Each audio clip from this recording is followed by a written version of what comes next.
then, we've come up with a lot of big ideas. Many of them people call ridiculous, but some of them are also successful. And in the summer of 2010, we were in the garden reading, I think, and discussing all the past agricultural conferences we had been to and how they didn't really have a place for us to talk about student farming. And that was something, we had talked about a lot because though we didn't study, do an agricultural program at school, SLUG was the basis of our college experience. And so I threw out the idea, hey, let's start a conference of our own. And everyone was like, yeah, let's do it. And that's how SISA was born. So in this second year, our mission has really expanded a little bit as Sophie and I both graduated from college and realized that there's a lot more things that need to be covered. So what we want to do today and tomorrow, and what the point of this all is to really give us an opportunity to have a dialogue about things that we are doing at universities across this country, and to really look at what the opportunities are for us. Our keynote speaker today is really going to open some doors from my perspective, and we hope that all the presentations that will follow and the workshops tomorrow will really instill in everybody here some new opportunities that you can go after. Yeah, and so far SISA has been a success. Although many people I think are still sleeping right now, in attendance this weekend we have over 170 students, staff, and faculty from over 35 colleges around the United States. We also have numerous community members and Lawrence University students as well. So today, following the keynote, we're going to have 3 presentation sessions, which you can see details of in the program. If you are going to be here tomorrow, we have a series of workshops and discussions. The workshops have a limited space just because of the number of beekeeping suits that we have, and for a practical workshop, the realism of how many people can be involved. So you need to sign up for those, and you can do that next to the registration table. Your name tags are your meal ticket, as well as your entrance into a few of the conference events. So please make sure to hang on to them, keep them on today, and then hang on to them for tomorrow. All of our meals will be taking place at the bottom floor in the campus center, and the times are listed in your program. We also will be attending the VR from, which is the on-campus bar, the Viking Room, from 7 to 9 today before our live music. And you will need both an ID and your name tag to come to the art. So some logistics. We have a number of donations from seed and tool companies, and we would like to give those out to some of your projects. So you can fill out an application. There's one application for seeds and tools and another application for beekeeping equipment, and they are on a table downstairs. And so you can fill those out. We really want to help schools, especially that are struggling financially. And so you can turn those in at the registration table by 4 p.m. today, and then you'll be able to see what goods you've gotten and pick them up tomorrow before you go home. Also, we have gourmet beer and soda tasting today that I want to remind you all of. It's happening downstairs. It's by Stone Cellar Brew Pub, which is just right across the river, and they have some pretty delicious fermentation happening. And also another socializing event we have today that I want to say is required is the live music and dancing. It's happening in the room right below this. It starts at 9, goes till 1. The band Love Constellation and the Stars is playing, and they're a pretty big thing here on campus, or at least have been, and there's some great music and some good opportunities to dance. And so these events and their times are also in the program, but if you have any questions, you can feel free to ask any SISA staff or volunteer. And with that, we'd like to say thank you to our sponsors. We received sponsorships from Bon Appetit, Moses, which is the Midwest Organic and Sustainable Education Service, as well as the Lawrence University Community Council. I would also like to just say thank you to some people. I really want to thank our interns, which are Howard Blair, Jacob Horn, and Polly Dalton. They have worked really hard for this conference and have been great additions to the SISA team. I would also like to thank Lawrence University just for being so accommodating and lending us all their space and resources. Thank you to our presenters and workshop leaders. They've spent a lot of time getting this all organized, getting their presentations organized, and just traveling here and being here. And I also want to thank all the people who have volunteered for SISA. People have done so many different things, from hosting you all in their homes drones to folding programs to doing all the small stuff. And I really would like to thank Ronan here, just for being the dearest, kindest, and most supportive friend who has really gotten us through this. And she also is a good person to talk to if you have any concerns or questions about housing. She's kind of coordinating all the on-campus housing. And last of all, thank you all for being here. Thank you for being excited for our event, and I really hope you enjoy the weekend.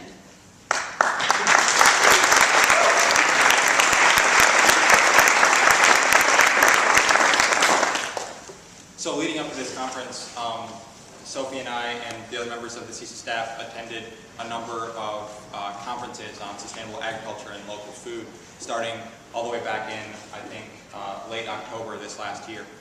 And one of the first ones we attended at UW-Madison, John was the keynote speaker.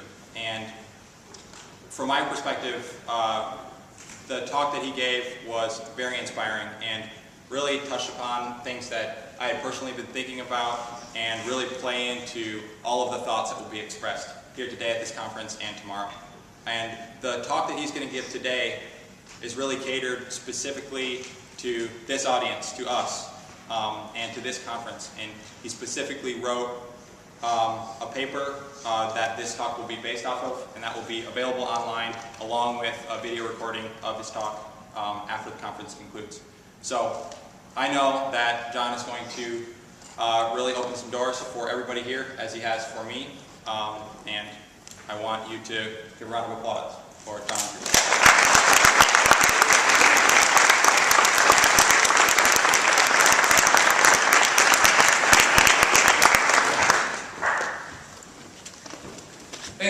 Thank you very much. I really appreciate the opportunity to be here with you today. And I'm impressed with the turnout here this morning. I'm impressed with the facility. I've been surprised you can even look up this way when you look out here and see the river both directions. It's just a beautiful place and a beautiful opportunity. I take every opportunity I can get in my old age to go somewhere and talk to young people. If I'm speaking at another conference in a town that has a college in it, I'll always ask if I know anybody associated with that college if I can come in and guest lecture or do something of this nature. Because I feel, as I will focus on later in my presentation, that we're in a time of great change within our society, within our country and globally, a great transition. And I've kind of come to the conclusion that too many old people are so set in their ways, have so much invested in the old ways of thinking, that most of them simply are not going to change.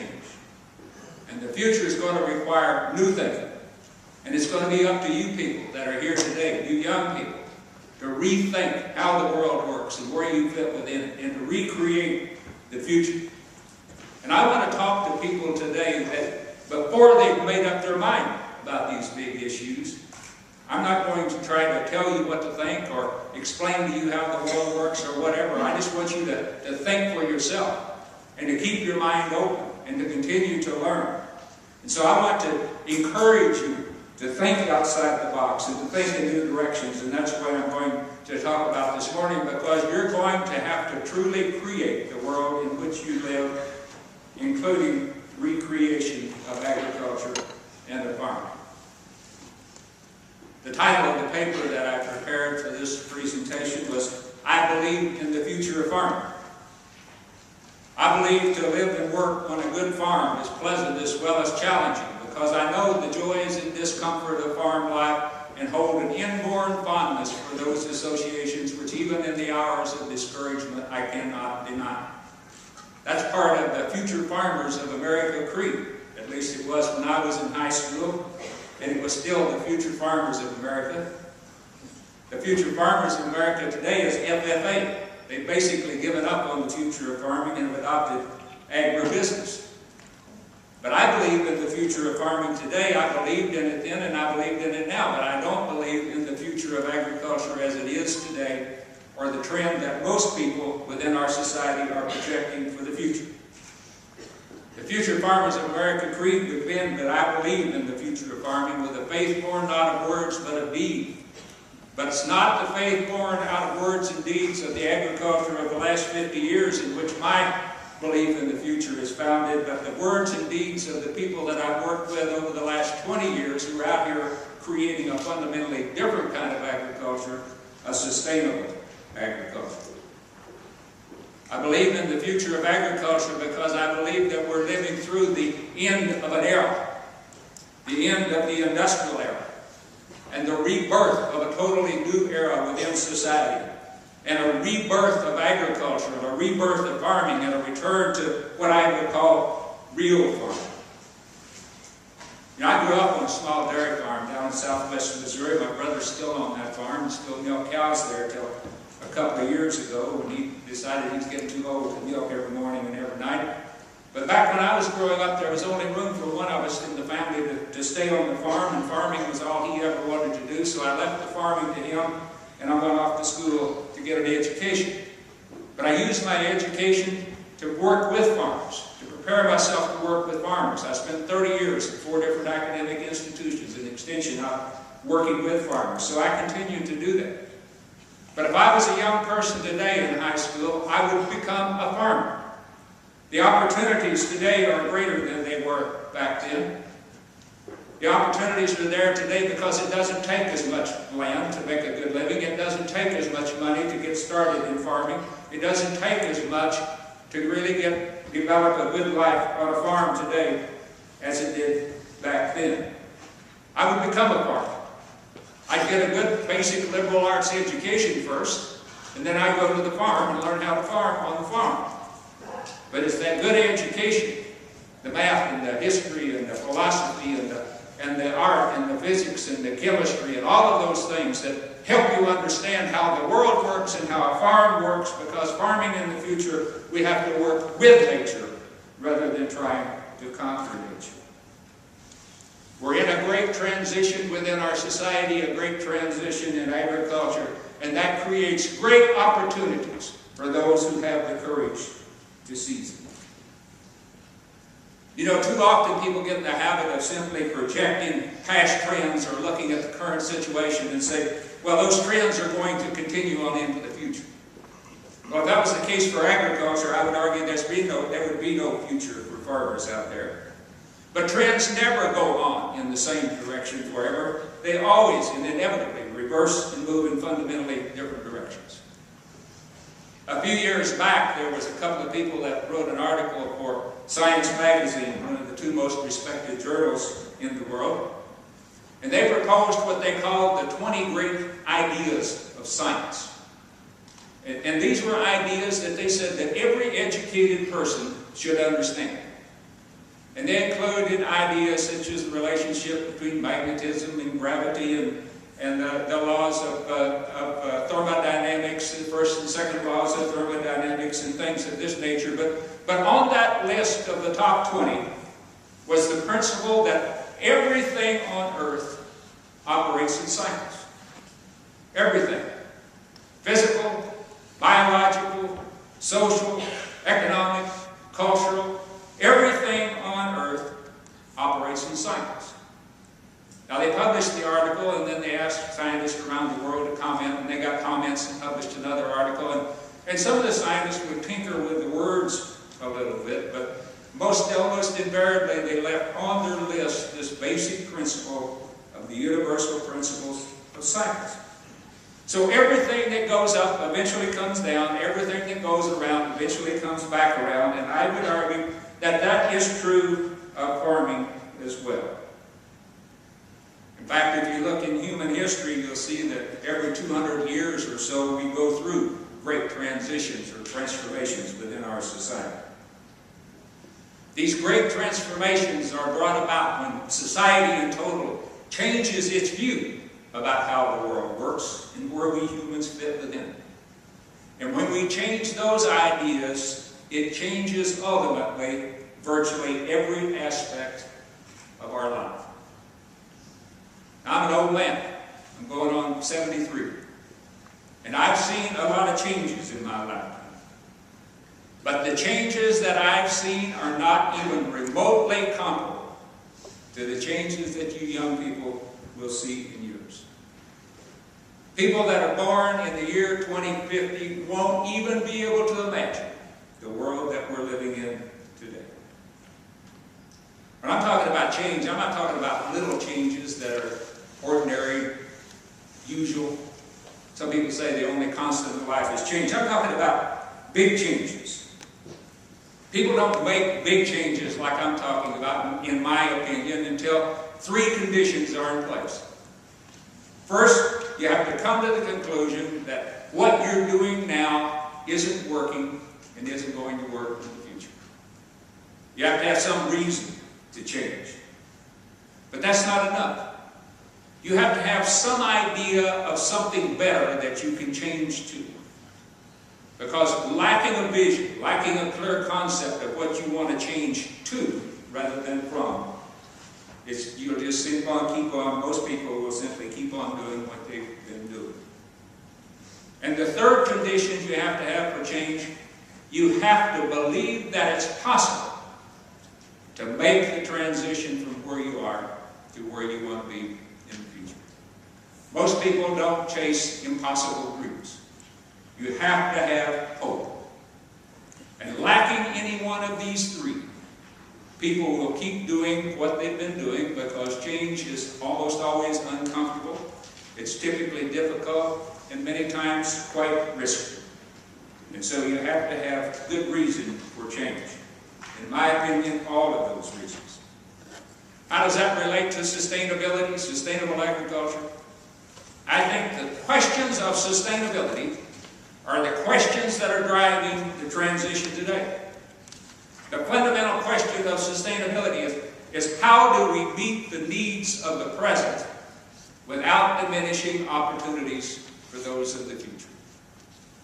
How do we meet the needs of the present without diminishing opportunities for the future? It's basically a question of saying, can we keep on doing what we've been doing without diminishing or destroying opportunities for those of future generations? And I think when people ask that question of our society today, particularly in this country, but the developed country in general, that the answer is clearly we cannot. The society that we live in, our economy, our agriculture, quite simply, are not sustainable. We're not meeting the basic needs of many, if not most people today, certainly in the world, and we're certainly not preserving equal opportunities for those people of future generations to come. You know, this isn't just a personal opinion. It's rooted in the most fundamental laws of science that I mentioned before. You see, ultimately, sustainability is a matter of energy. Why is that? Because everything that's of any use to us depends upon energy. Our houses, our clothes, our cars, our food all require energy to make and energy to use. In fact, all concentrated material, all matter, is simply concentrated energy. That's what Einstein's E equals mc squared is all about. Even the usefulness of humans, the working, the labor, the creativity, the imagination, all of that requires energy. In fact, about 20% of the energy that's used by the human body is used by the brain, just to think and create. And besides that, we're not born as productive, useful individuals. We have to be nurtured and cared for and socialized and civilized and educated. And all of that takes energy. Social energy, biological energy. It's all inherently dependent upon energy. Now, according to the first law of thermodynamics, energy can neither be created nor destroyed, so it might seem that sustainability is inevitable. We can just use this energy over and over and over again. But there's a second law of thermodynamics that says that every time we use energy to do anything useful, then some of the usefulness of that energy is lost.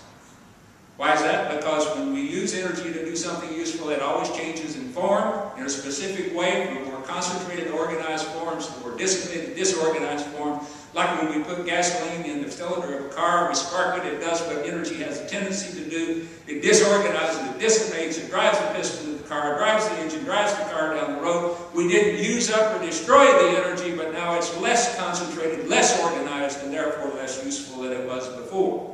Some forms of energy we can reconcentrate and restore, but that requires energy to reconcentrate and restore, and that energy is no longer useful to do anything else. So no matter how efficiently we use energy, recycle, renew, reduce, no matter how efficiently, we're using up the usefulness of of the energy that's here today. How is that relevant? The industrial era was made possible by an abundance of cheap, accessible, easily accessible energy.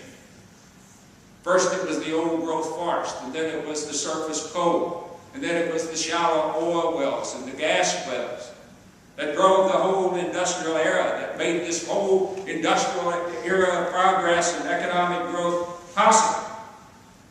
You know, we're not out of energy today, of fossil energy as we call it today, but we're out of cheap, abundant fossil energy. The estimates are we may have about half of the total fossil energy left, but everything that's left is more difficult to get to. It's not as accessible and it's more costly.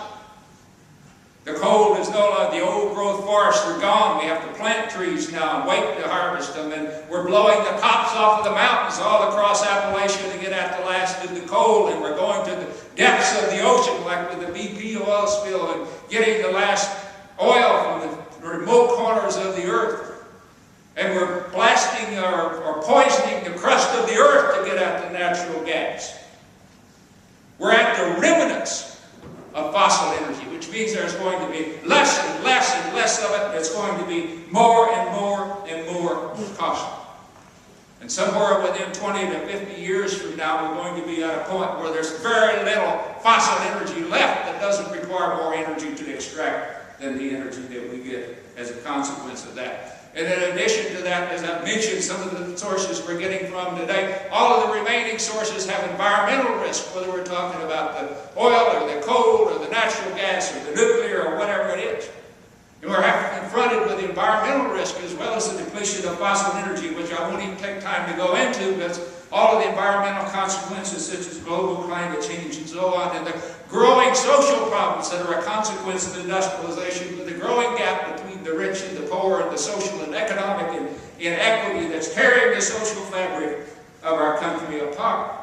These are problems that are associated with the industrialization of our society made possible by cheap, abundant energy.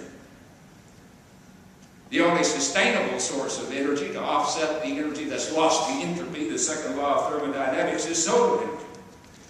But when we put together all of the sources of social energy, whether it's air, whether it's wind or water or photovoltaic cells or passive solar, it's going to be less abundant and more costly than the fossil energy that we've had in the past. The industrial era was an aberration in human history that is not likely to be repeated. Change is no longer an option. It is an absolute necessity. We can't continue doing what we've been doing. But we won't change unless we have a vision of something that's better for the future. Something beyond sustainability as a constraint, to looking at sustainability as an opportunity to create a new and better life. We can begin to develop this vision by coming to the realization that in fact we do not need more economic growth. At least not in this country or any developed country of the world. We simply don't need to return to the growth, the economic growth of the industrial era. Ironically, it was a fellow by the name of John Maynard Keynes. How many of you heard of Keynesian economics? Keynes is probably the most respected, most influential economist of the 20th century. Regardless of whether you're talking about cutting taxes to create jobs or government spending to create jobs, you're a Keynesian economist. But Keynes wrote some essays back in the early 1920s. And in these essays, Keynes speculated that within 100 years, the economic problem would be solved, or very nearly so. You see, Keynes, as a prominent economist, he understood that the economic problem was how do we meet our basic material needs? How do we get enough food, clothing, shelter, things of this nature to have a decent quality of life? And he said with the economic growth that's coming, that we would have enough within 100 years. You know, and then he said so he considered the economic problem to be a temporary problem. We could solve that.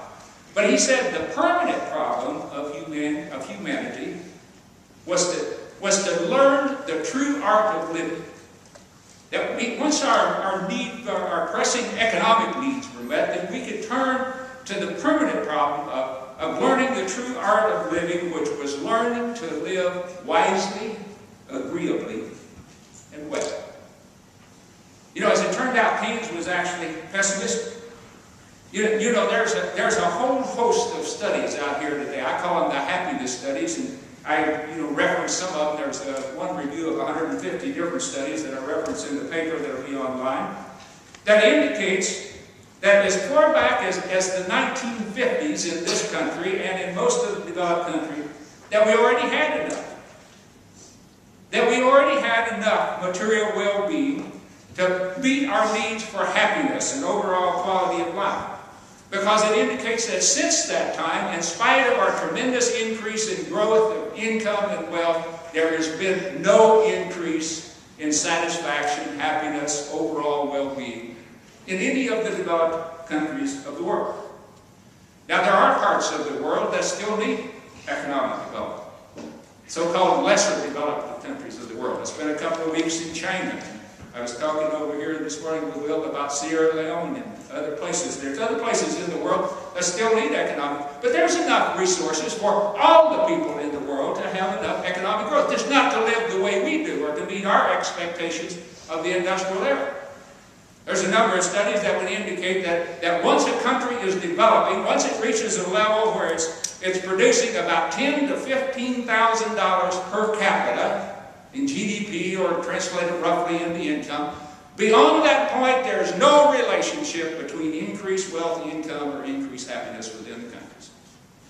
There are countries in the world that are wealthy that people are extremely happy. There are countries in the world that are wealthy where people are extremely unhealthy and unhappy. There's no relationship. It depends upon other things. Beyond that level, what our happiness or well-being depends upon, once our basic needs are met, is the quality of our relationships within families, within communities, among friends. And if we're going to increase our level of living and our happiness, we have to increase the quality of our relationships, not our wealth. And it also depends upon having some sense of purpose and meaning in life. If we're going to be happy regardless of our income, we have to feel that what we're doing is significant, that it's important. That in some way we're doing something that's right and good. That doesn't require money.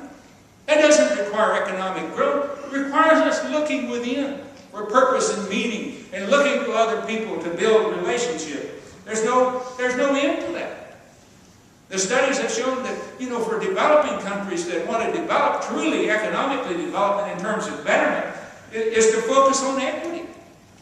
Countries that are more inequitable tend to be less happy, and those that are more equitable in terms of economic and social equity tend to be more happy. So if countries could develop to the point where they've got $10,000 to $15,000 per capita in economic growth, and then turn to developing stronger relationships and a stronger sense of purpose and meaning. And those of us in the developed world simply downsize, degrowth, focus on the things that will improve our quality of life rather than simply to resume economic growth. Sustainable development may be slower, it may be more difficult, but it is the only option for moving to some higher level of well-being for society. It's time to return to the fundamental purpose of life that historians and philosophers have always talked about, a return to the pursuit of happiness. We all know we don't need the studies, we don't need the research. We all know that within our hearts that we're material beings, that we need food, clothing, shelter, a warm place to sleep, a little bit of time for recreation and things of that nature. But we know that beyond that point, whether we're happy or unhappy, whether we feel good about ourselves, depends upon our relationships. Do we have friends? Do we get along with family? Do we have a sense of community? Do we have a sense of equity and justice, how we're treated within society? Those are the things that we know that make us happy. And that we know that we need some sense of purpose and meaning in life. That beyond some very modest level, it's the social and spiritual dimensions of life that more determine our happiness much more than having greater well-being in terms of economic growth. And the best part of that, there is no limit to how much we can improve our quality of life or our happiness if we simply focus on better relationships and a greater sense of purpose and meaning. I would argue this is a vision for the future, a positive future that's worth taking the risk of fundamental change. This isn't some New Age radical thinking that I'm talking about here. But I'm talking about happiness. I'm talking about it basically in the way that Aristotle described happiness, eudaimonia, or however you pronounce that word. It's a social happiness. It happens in right relationships within families, within communities, is what he talked about. It's the same kind of happiness that Alec de Tocqueville talked about in Democracy in America in the early 1800s, when he talked about the sense of people within this country at that time that realized that when they did something for their fellow human being, that it was more important for the one who did it than for the one who it was done for. He called it self-interest rightly understood. It's the same idea that the Dalai Lama talks about when he talks about being wisely selfish, realizing that our own well-being, our self-interest, is interrelated with all of the other living and non-living things on earth, including other people and all the things around us. These aren't new ideas. This isn't radical. This is the way people historically have always talked about. This is the pursuit of happiness through doing things that we know in our heart are right and good. In this, there is hope. This is just common sense I'm talking about. And that's where we get the hope. It's not doing something, heroic, something that's never been thought of before. It's doing what always made sense. There's also hope in the knowledge that 50 years in this country, we were beginning to awaken to the fact that we were creating social and ecological problems in our pursuit of economic growth. That's what the environmental movement of the 1960s was about. That's what the civil rights movement was about. That's what the peace movement was about. But you know what? Change is difficult. Some people will lose with change, and that's what happened back then. And then during the 1980s, we went into retreat and denial. We went back to the pursuit of wealth. We'd made great progress during the 1970s with environmental legislation, the Clean Water Act, the Clean Air Act, and the Civil Rights legislation. But all of this cost money. It takes money to scrub the air and to clean up the water, and it takes money or a loss in efficiency when you bring a whole class of people into the workforce that have never had an opportunity to work before. So we went into denial and retreat.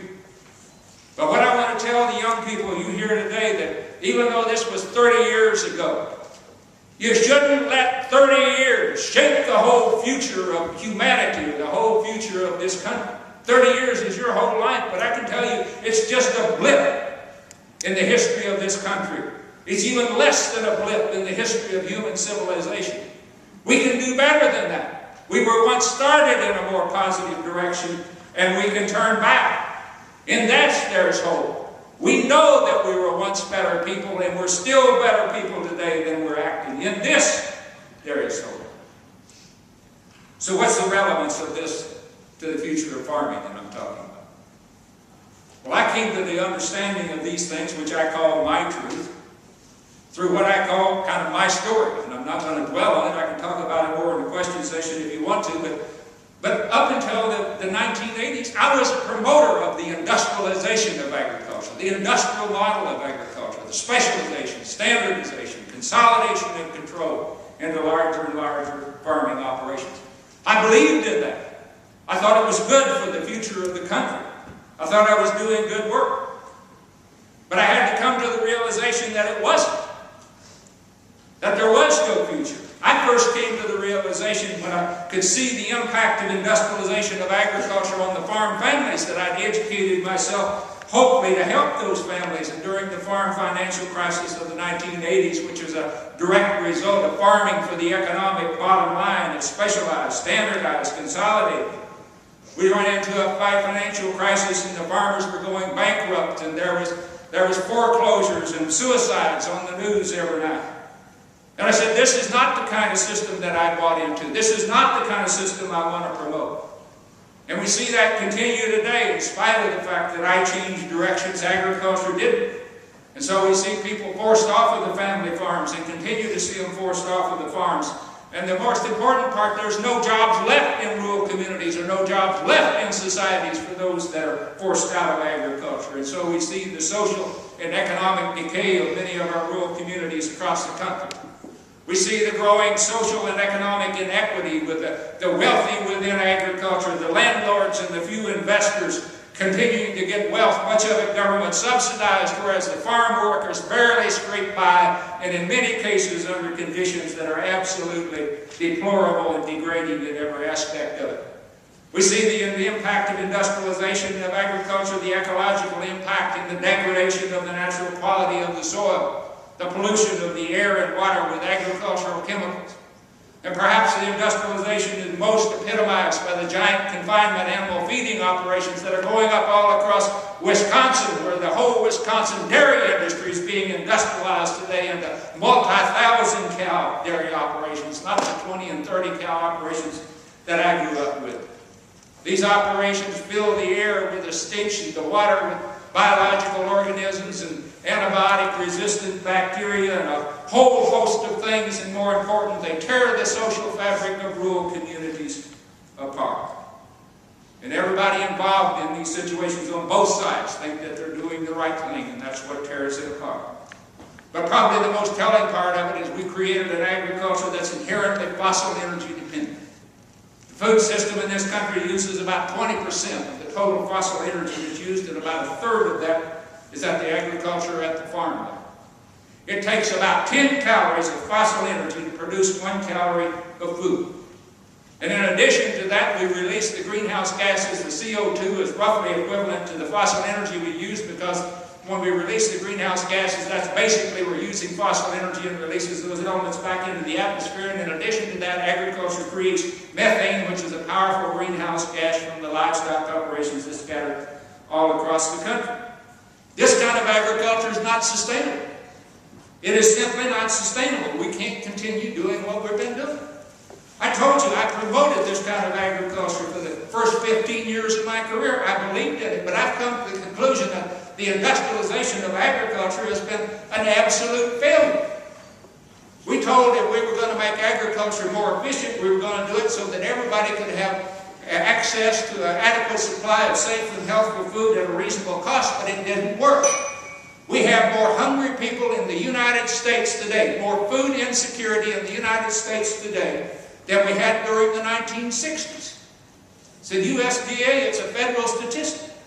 In addition, those that can afford to eat, particularly those at the lower income level, are increasingly unhealthy. We have an epidemic of obesity and related diseases of diabetes and heart disease and high blood pressure and a number of different forms of cancer. In fact, a recent Robert Johnson Foundation study indicated that by the year 2020, if the trend continues, 20% of the total health care costs of this country will be related in one way or another to obesity.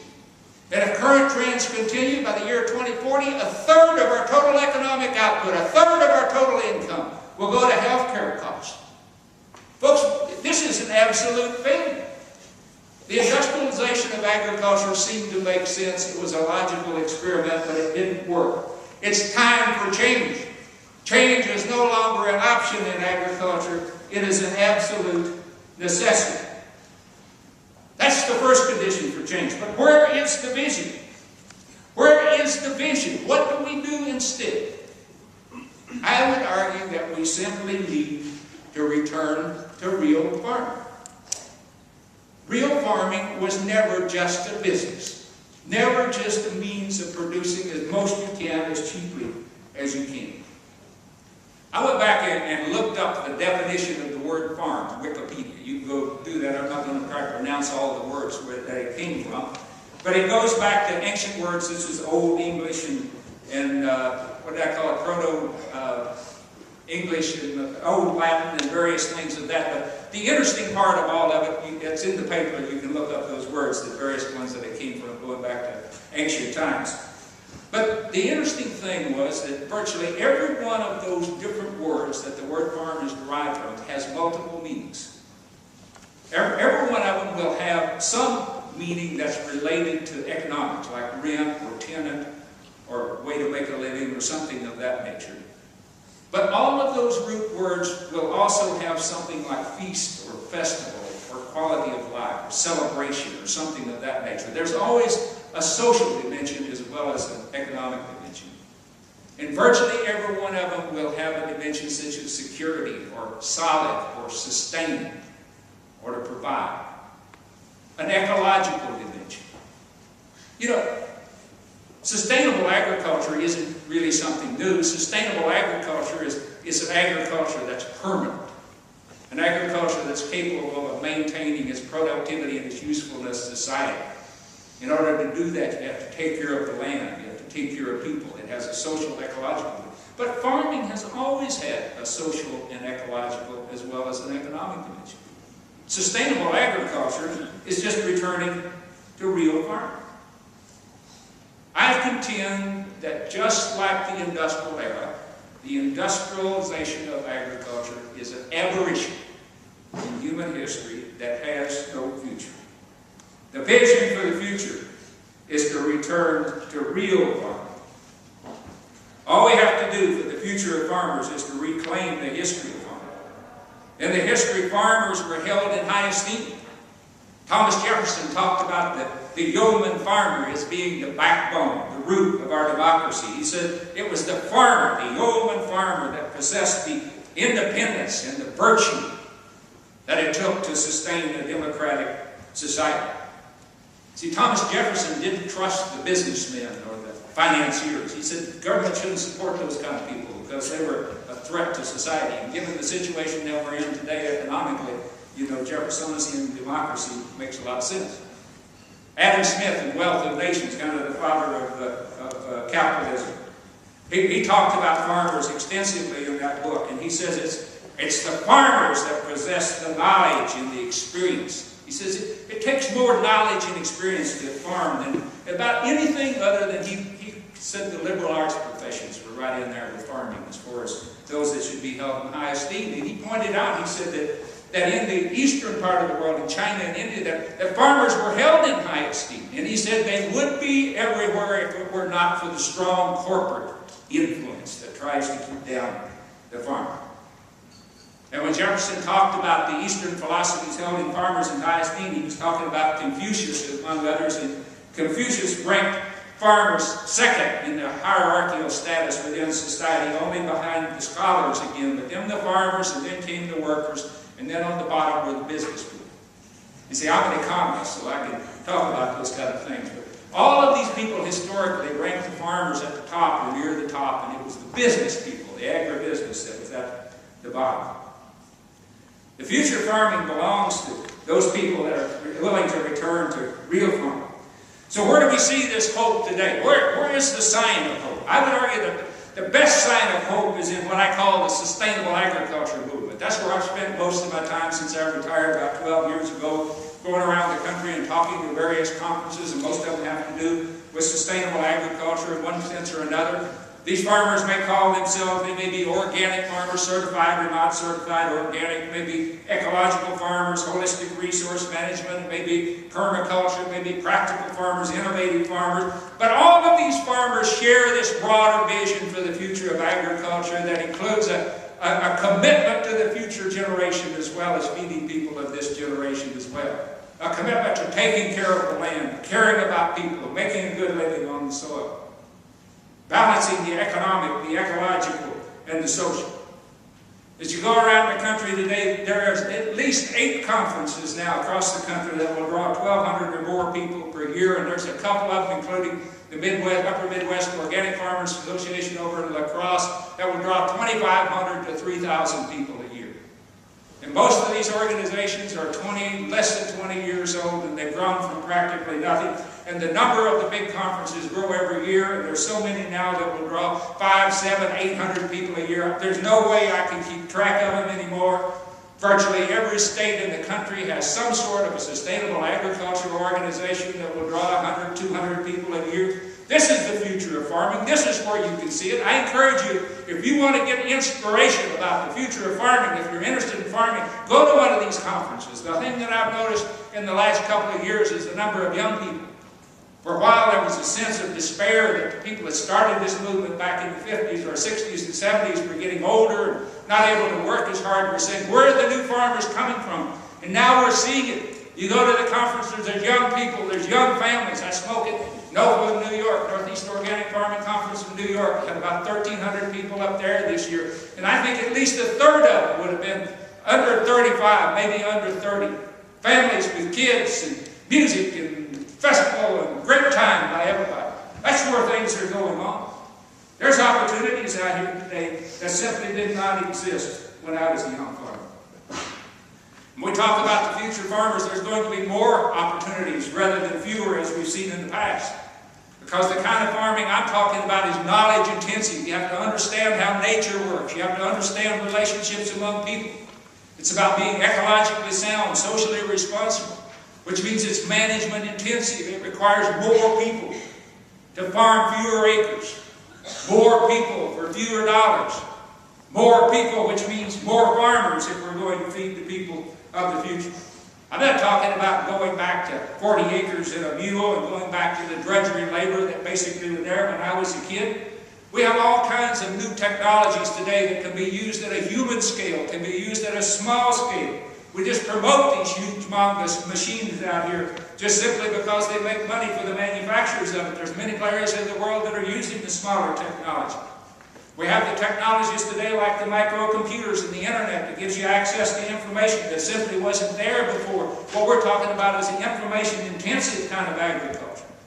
We can produce just as much or more in the future as we did in the past. It's just going to require a lot more thoughtful, caring farmers. And what's wrong with that?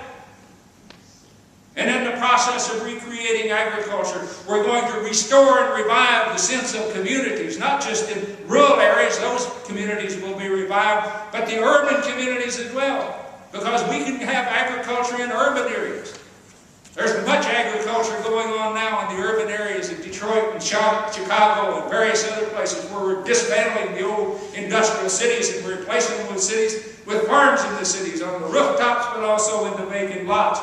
An important part of that is recreating a sense of community about our common interest, our common concern, our common dependence upon food. Growing food within their own areas, growing foods within their own communities, not only allows people to know the health of the soil and to create healthy soil that will grow healthy plants and healthy animals and healthy people, but reconnecting people to each other in strong, positive social relationship and reconnecting people to the soil in a sense of stewardship and responsibility and purpose for taking care of the earth and leaving it for those of future generations as good or better than when it was passed on to us. We're creating new, vibrant local economies that reconnect people, not in competitive relationships, but cooperative relationships. In that kind of agriculture, farmers again will be held in high esteem as they were in the days of Jefferson and Adam Smith and the others that were there before. Increasingly, we're bringing on new non-farm allies, which is helping this whole movement to grow strong. A place I can look to see the kind of the tone of the sustainable agriculture movement is look at slow food. There's more than 1,500 different convivias around the country, 150,000, whatever it's in the paper, the statistics of people that belong to the slow food movement. And the driving force, the guiding principles of the slow food movement are good food, food that's local, that's fresh, that tastes good, that's good for you, clean food. Food that's produced in ways that don't degrade the soil or pollute the soil, that's good for human health, that's humane for the animals that are involved in the production process. Food that is fair, affordable, accessible to everyone, that returns the farmer, the producer, a fair and equitable return on their commitment to producing the food. Good, clean, fair. Those are the driving forces today of the sustainable food movement. And the consumer support is spreading on to beyond the farmers markets and the CSAs, and those will continue to be important, as I can talk about later, but it's spreading into the restaurants like where we ate last night, where the real quality restaurants that care are insisting on sourcing as much as they can of their products, whether it's meat or vegetables or whatever it is, locally within the community and buying it organic and so on. It's getting into the food stores that realize that they're threatened by the large corporate food stores in the same way that the industrial agriculture threatens the independent family farms. They're sourcing as much as they can locally. The movement's growing. The most credible retail reports and surveys that organizations like Whole Foods and Walmart and the other rely on, like the Hartman report, indicate that about a third of the American consumers today are looking for something that's fundamentally different than they're finding in the supermarkets and in the fast food franchise restaurants today. And those 1/3 are willing to pay premium prices to get what they want, which brings economic viability to foods that are produced with ecological and social integrity. There are thousands and millions of like-minded people all around the country that are transforming the food system today. We're not serving nearly the market that's there. There's opportunities for farmers. We're still producing only about less than 10% of our total food in this country is produced in any way other than conventional food. But we did cross a threshold a year or two ago. More than 10% of our future vegetables now are certified organic. So we're making progress. The realization as we move to take advantage of the opportunities of the future is the realization that we are no less dependent today on the soil and the farmers who bring the food from the land than we were in the days of Jefferson Smith or even Confucius. We are biological beings. We can't sustain human civilization without having a system that brings safe, nutritious, wholesome food from the land and provides it to people. Those same connections are there in all parts of society. All economic activity, everything of use to us depends upon nature, depends upon society. The connections are just easier to see in agriculture, and agriculture will drive the rest of the system. The opportunities are there today, and we can talk about those more later. If I was starting out today, the first thing I would do if I wanted to become a young farmer, I'd try to affiliate myself with one of the organizations or one of the farms or others that are associated with the multi-farm CSAs. I think that's the food system of the future. CSA is where we have what I call kind of vertical cooperation. The customer and the farmer are all part of an agreement. They sit down and work out what's going to be produced and how it's going to be priced and the whole thing. A multi-farm CSA is where you get producers of vegetables, meat, milk, eggs, fruit, bread, cheese, all get together and form a cooperative organization so that they can provide their customers with a whole range of different food products through one contact somewhere. But it's the connection between the farmer. And starting out as a young person, then, if you can affiliate with one of those, then you can become exposed to people that are producing a variety of different products because you need to find your niche. You need to find the thing that fits you. And by associating with somebody that's already going on, then you can begin to learn farming from the grassroots, from farmers that are already making this organization work. And you can bring in your contribution of your knowledge of the liberal arts, of the things of how the world works and where it fits within it, because many farmers are looking for that kind of knowledge. They provide the practical knowledge, and you provide some of the other insights, and then you grow, and then you learn to farm. That's where I would start today. We can talk more about that, but there's a whole range of opportunities. It's not just organic, or it's not just local, it's hormone, antibiotic-free, grass range, free range, a whole range of things that are out there today that provide opportunities. You know, people are always asking me, but can you feed the world with this kind of agriculture? How are you going to feed the mass population, the growing population of the world when you talk about small farms and the things we're doing today? They say these are little niches. My typical response is I'm not sure, but the one thing I am sure of is that you can't feed a growing world population with an agriculture that's inherently fossil energy dependent in a world that's running out of fossil energy. We have about 20, maybe 30 to 40 years to recreate agriculture. We've got to develop a different model of agriculture for this country if we're going to feed the world of the future. My second answer is I know people today that grow organically personally that are just as productive as their conventional farming neighbors, if not more so. We can grow plenty of food, but it will just take more people to do it. It will take more people, more knowledgeable, caring people who understand how nature works, who understand how societies and communities work, and are willing to work with those. In fact, the recent United Nations studies, 3 or 4 in the last half dozen years, have indicated that for the hungry people of much of the less developed world, their best hope is not in industrializing their agriculture, not in another green revolution, but instead in learning to grow food organically, sustainably, so that they can increase productivity within their own culture, within their own societies, within their own climates, in a way that helps them to better understand how to work with nature and to work with each other. This is the best hope for feeding the world of the future. It will just take more farmers. And that means there has to be more incentive for young people like you to choose a career in farming.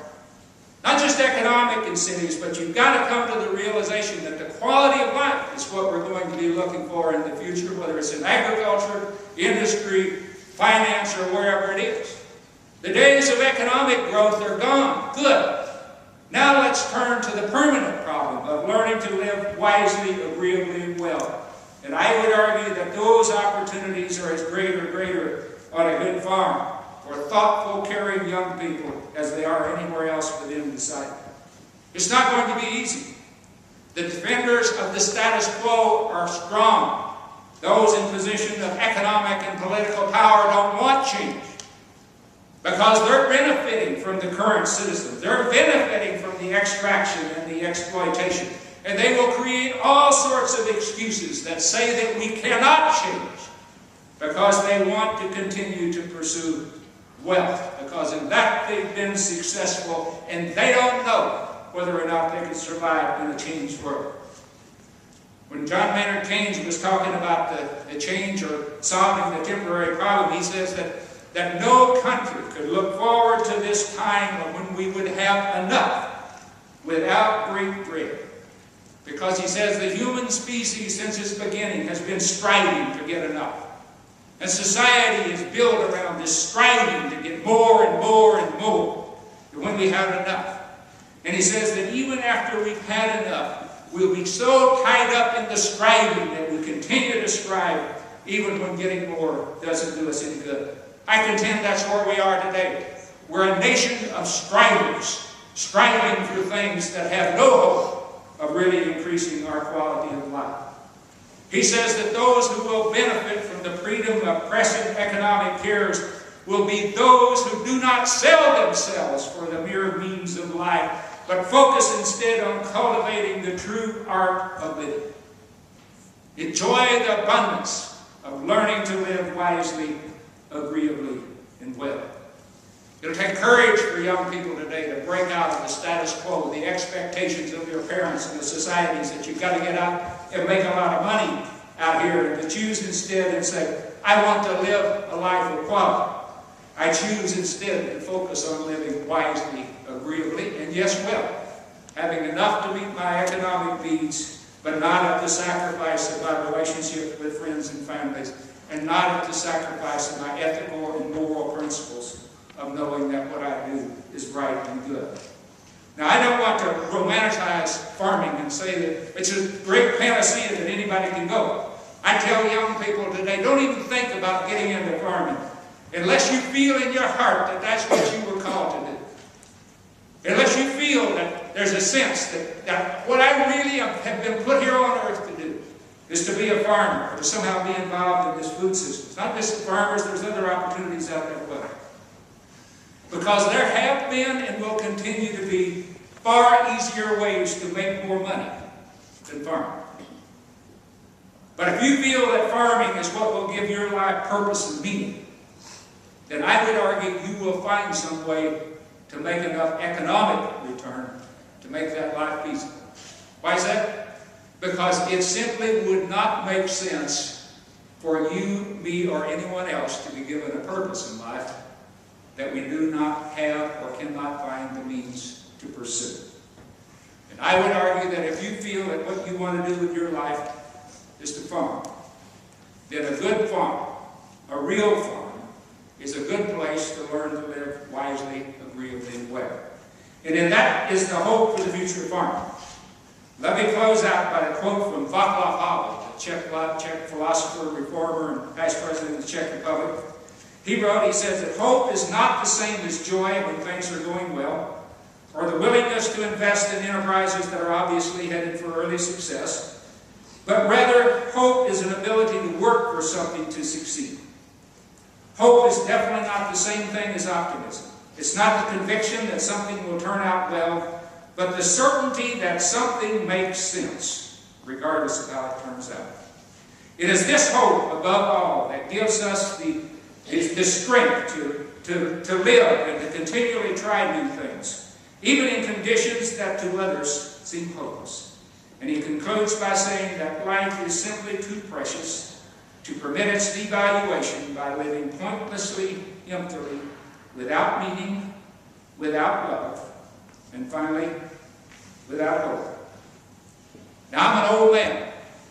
I don't expect to live to see what ultimately comes out of this transformation or transition.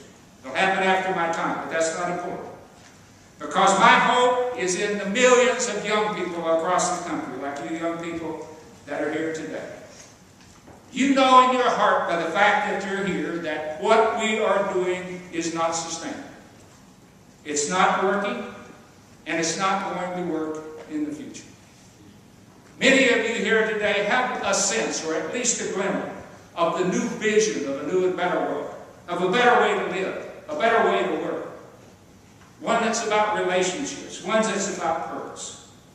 And there is absolutely nothing more essential to achieving that future than our system of food and farming. The whole of life arises from the earth, and we live from that life. There is nothing more important to the future of humanity than is the future of farming. I believe in the future of farming again, just as I did when I was in high school, but the future of a sustainable agriculture, of sustainable farmers, of young people like you that go out and recreate agriculture. I'm not smart enough to tell you how to do it. I can tell you that it won't be quick or easy. There will be many obstacles, many challenges, many people who tell you you can't do it, but you know in your heart that it has to be done. And you know that that is the only thing that makes sense. And in this, there is hope. And finally, if in the end, everything I've done is without fruit, and your efforts end up in failure, simply remember that life is simply too precious to live pointlessly, emptily, without faith, without love, and without hope. So let's keep hope alive and go on with this conference and move on out into the world. Thank you very much.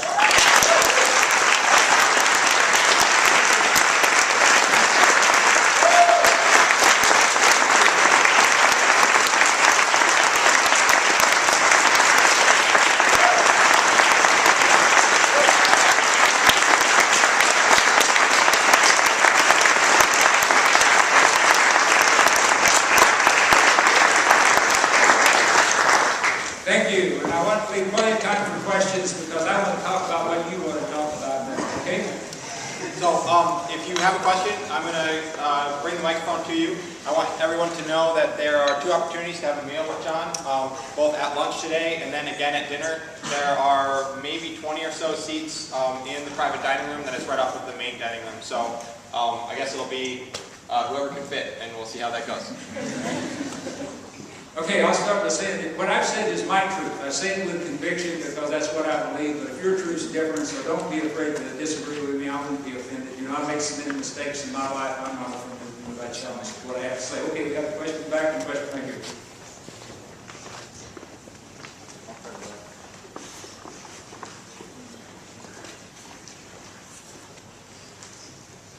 My question is in regards to your comments on Keynes. Do you think in a world that's fixed by the laws of thermodynamics, the law of conservation of mass, that the imbalance between wealth creation from nothing is what kind of led us to this place where we are now? And do you think a more fixed currency commodity would be more appropriate? More fixed currencies, is it? Yeah, a currency that's not able to be manipulated and create wealth out of nothing. Right. Well, I'll keep the answer short here in case a lot of people have a lot of questions here, but I don't think that the problem with society is not the currency.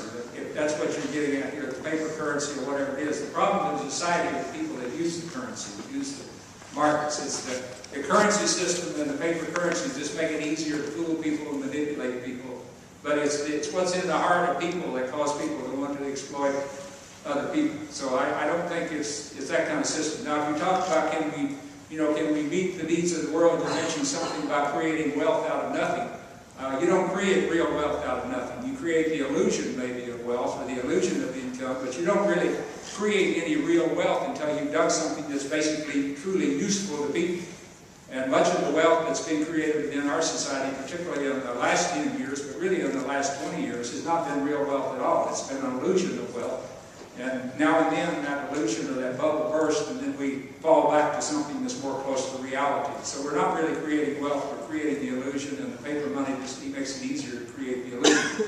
But it's what's in the hearts of people that want to take advantage of other people. And if we didn't have the paper money, they'd figure out some other way. We've got to change what's in our heart, and then we can change our monetary system.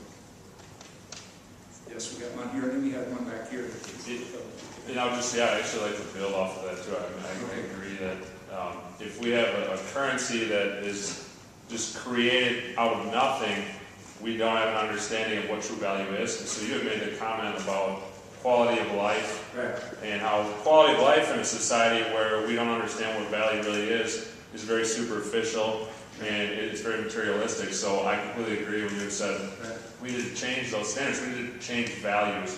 When we change values and understand what true value is, that's where things like sustainability, things that are harder and aren't as easy to do, require more sweat, effort, and tears, those become the values that our society embodies.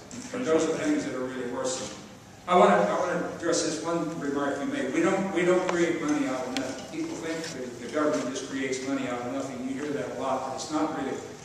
When the government creates money without borrowing money, typically when they create money, they borrow money from somebody, which means that we have an obligation to pay back that money. The government has an obligation to pay back that money, which means sooner or later it has an obligation to tax us, so it's not nothing. It's a promise to repay.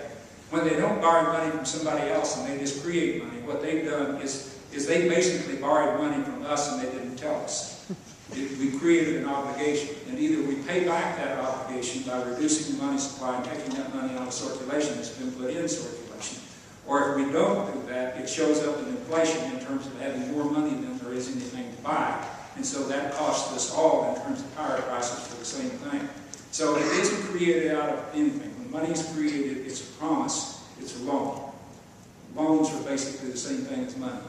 And it's just that the government didn't tell us that they loaned a bunch of money and didn't borrow from anybody except us. But we're still obligated. So I just want to get rid of that illusion. You don't create it out of nothing. It's to be paid. Okay? I say that as an economist. I don't claim to be an expert, a theologian, or philosopher, or sociologist, or whatever, but I'm a pretty decent economist. I'm a better economist today than I've ever been in my life, because I've been asked a lot of questions like that. Thank you. Yes, I would like to ask you to touch briefly on education. Because, for example, I'm an educator, you have been an educator. Right. We are here today with these great leaders from Lawrence University who have been organizing this great meeting. And I'm wondering why the paradigm shift in agriculture that you are asking for has not been taking the initiative from, let's say, the students majoring in agriculture, let's say in the state of Wisconsin from UW-Madison, but rather we come here to a liberal arts university to learn that students majoring in a variety of disciplines are becoming so passionate about growing food sustainably. So what is your take on this? Okay. Well, having spent 4 years 30 years in 4 major agricultural institutions, North Carolina State University, Oklahoma State University, University of Georgia, as a department head, by the way, University of Georgia, and back at the University of Missouri, I can give you my truth. The universities have basically sold out to corporate agribusiness. Not because of purely the economic influence they have. As taxpayer money has dwindled for the universities, then they look at outside funding and the agribusiness corporations have been more than willing to come in and use a few dollars to leverage a lot of taxpayer dollars to set the educational and the research agenda at these institutions. But it's partly because of this mentality, this kind of industrial mindset, indoctrination that's going on. I was indoctrinated when I got my education at the University of Missouri. I was indoctrinated into the industrial model, and most of the indoctrination is still going on, telling students the future is in biotechnology and precision farming and various things like that, high-tech stuff. And so a lot of those people really believe that that's the future of agriculture, because they've been so narrowly trained within their agricultural disciplines that they don't dare look out into social and philosophy and ecology and various other things that would tell them there is no future in that kind of agriculture. So these universities continue to promote this industrial vision of agriculture that I gave up on in the 1980s. And so that's the reason you don't see many students coming out of those institutions. Now, I'll defend there's a few brave individuals within all of those big agricultural institutions that are challenging the status quo. But there's very few of them, and they're having a very difficult time, and they're having to fight the administration every day. That's one reason I retired when I got to be 60, and 30 years in. I didn't have any penalty. I could have earned more in retirement. I'd worked more years. I could have made more money. But I wanted to be free to pursue what I really felt my heart ought to be doing. But many of them aren't in that position. They feel trapped in the system. But on a broader issue, and I'm not going to dwell on this, is I feel like we have to recreate education. We can talk some more, but I'm involved with a group. I just moved to Fairfield, Iowa, and we're holding the Summer Institute this summer. We call it the first session of the new academy. We're trying to bring together people. I hope some people from Europe will come, try to get together, get ideas of how should we recreate agriculture to deal with this new era beyond sustainability, where we start looking at the positive possibilities for the future and look at sustainability not just as constraints, but an opportunity to create something new. Okay, let's go to the next one. I have two things. First, I just wanted to remind people that it was in the 1890s that William Jennings Bryan spoke out on behalf of farmers against the cross of gold and the fixed currency system. But my main point, I was wondering, what sort of sense do you see in terms of economics education in for promoting sustainable agriculture and sort of a more sustainable environmental side? Because looking at a lot of the graduate programs for economics, lots of them are very focused on the extractive nature and what you see as ways to get to a more sustainable economics as being the mainstream economics. Right. Probably the most promising movement within the academic profession today would be the ecological economics movement. There's a journal of ecological economics called the name of Herman Daly and various other people. Herman kind of started this whole thing of ecological economics. I think even they're too narrowly focused on what they call internalizing the externalities. They say if we really put a cost on the social, the economic, or the social impacts, the ecological impacts, we put economic values on those things, and there are economic values associated with building a stronger community or more positive relationships. For example, what economists call you can reduce transactions costs if you're dealing with people that you trust and people you believe, as opposed to people that you can't trust. And there are economic values, of course, dealing with the externalities on nature. You destroy the productivity of nature, then there's economic values. But I think the important thing here, and I don't want to put down the ecological economists because they do a lot of that, and some of them understand the same thing I'm talking about. There are certain values that are purely social and ethical that are not economic. Just very quickly, and I've written something about this, and in fact I have a new book coming out this spring where I deal some about this. Economic value is inherent in individual. It's instrumental. There's always an expectation of getting something back. And it's impersonal, because the person doesn't matter. You have to be able to trade something from one person to another for economic value. Social value is individual. It accrues to the individual. It's also instrumental. There's an expectation of something in return from a social relationship, although it's not specified typically in terms of quantity or when you get it back. But if you want to have a friend, you've got to be a friend. So it's a reciprocal kind of relationship. But the difference is the social value is purely personal. It's related to one person. You can't trade friends. Now, you can break off with one friend and get another, but you can't trade your friend with somebody else. So you can't trade it. It has no economic value. You can't trade spouses. You get divorced and get remarried. But I mean, you can't trade your life to somebody else. It just doesn't work that way. So there are values that are important, social values, that have no economic value because you can't trade it. And ethical values are not really individual. What's right for one person is right for everybody. It's impersonal. It's not like social values, impersonal. Again, it doesn't matter which person. If something's right, it's right. They're all people. And it's not instrumental. Something that's done for purely ethical and moral reasons is that there's no expectation of getting anything back, at least in this lifetime. So there's differences there, and there are important social and ethical values that have no economic value. When you start trying to internalize everything, you pick up the social and ethical values that have some economic value associated with it, but you ignore the most important social and ethical values which have no economic value. Okay, that's a whole lecture. Who's next? Okay. Hey, so during your talk, you spoke a lot about how modern agricultural business is completely unsustainable. I think we all completely agree with that. In looking at sort of the ideal of fully sustainable, zero-impact agriculture, there's a lot of evidence that human-caused climate change actually began with rice paddies 2,000 years ago, in the decomposition producing methane and things like that.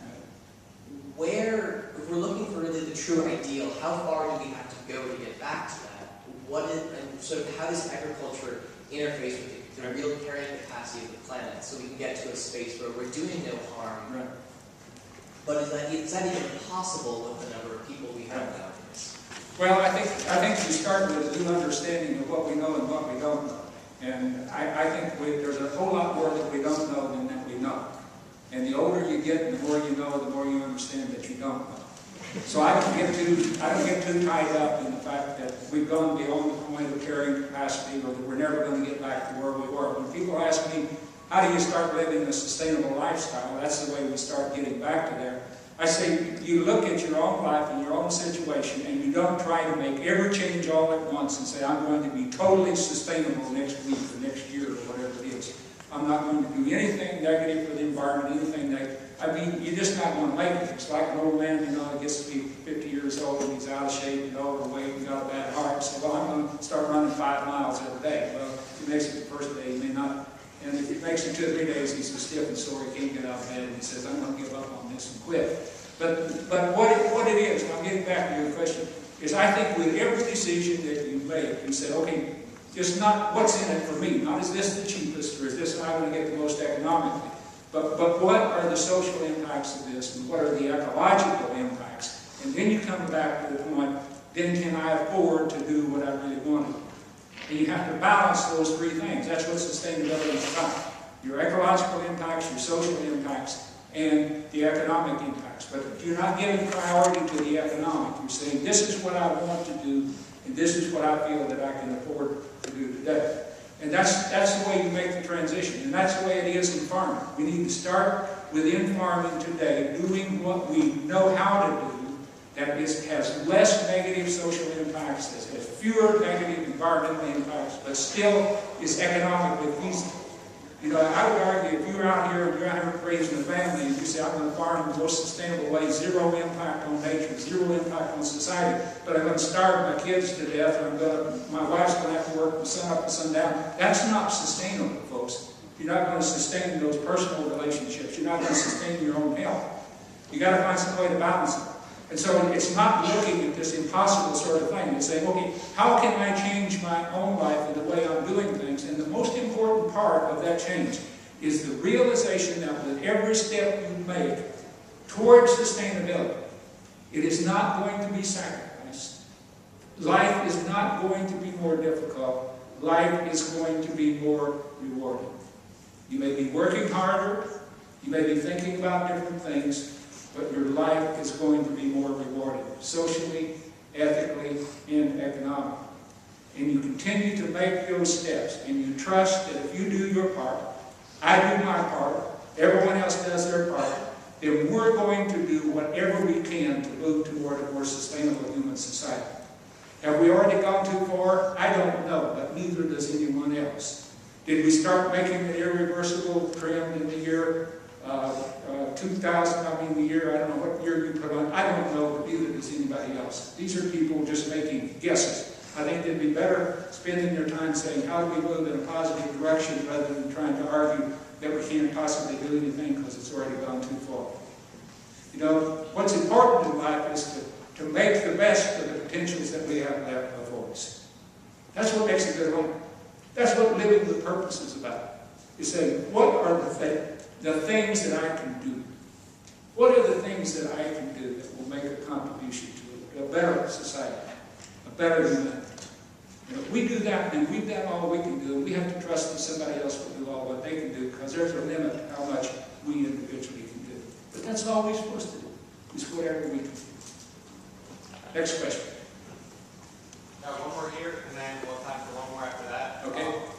Then we're going to have to close out this session, but there'll be opportunities to speak out at lunch or at dinner, or in passing, hopefully. First off, thank you for sharing your passion with us. Very invigorating.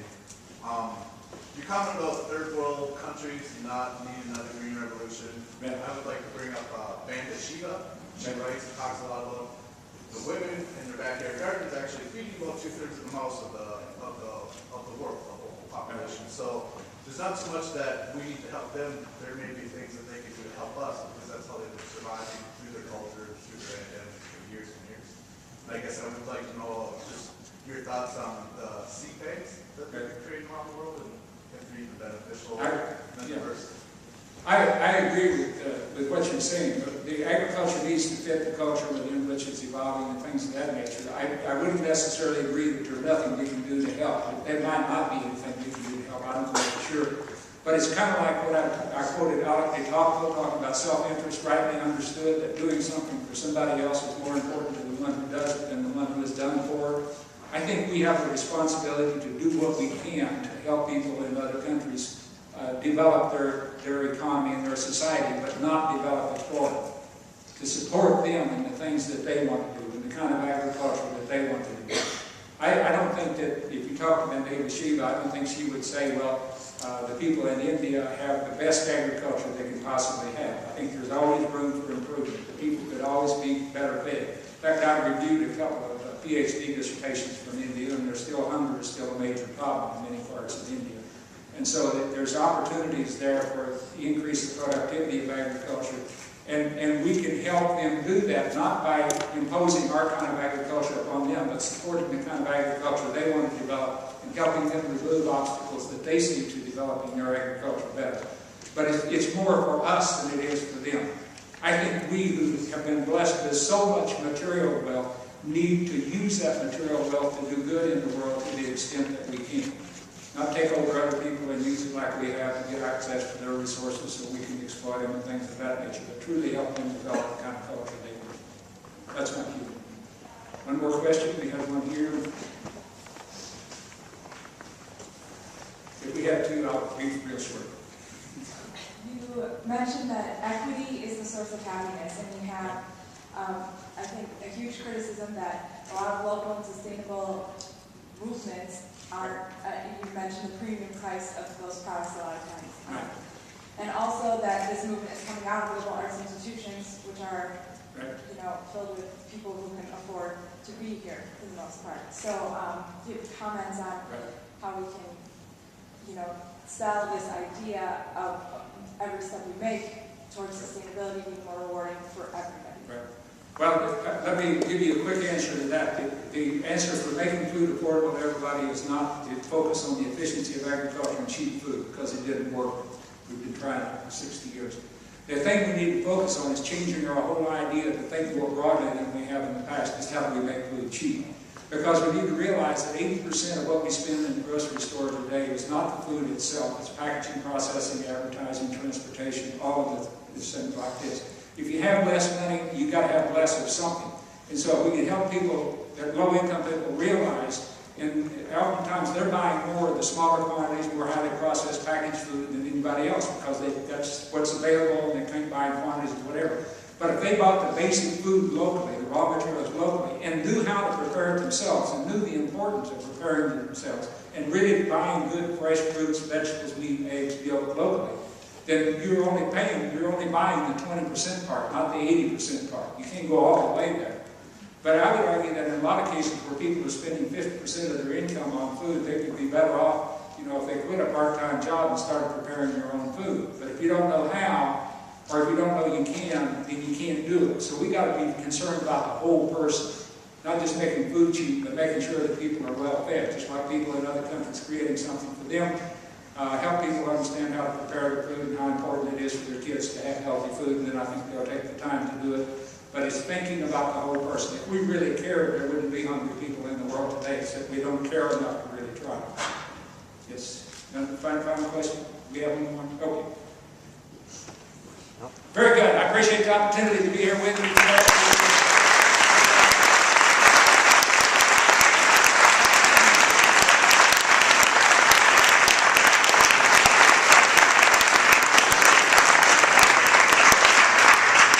Please join us for the first round of presentations, which will happen downstairs. There are 3 different rooms, all on the 2nd floor.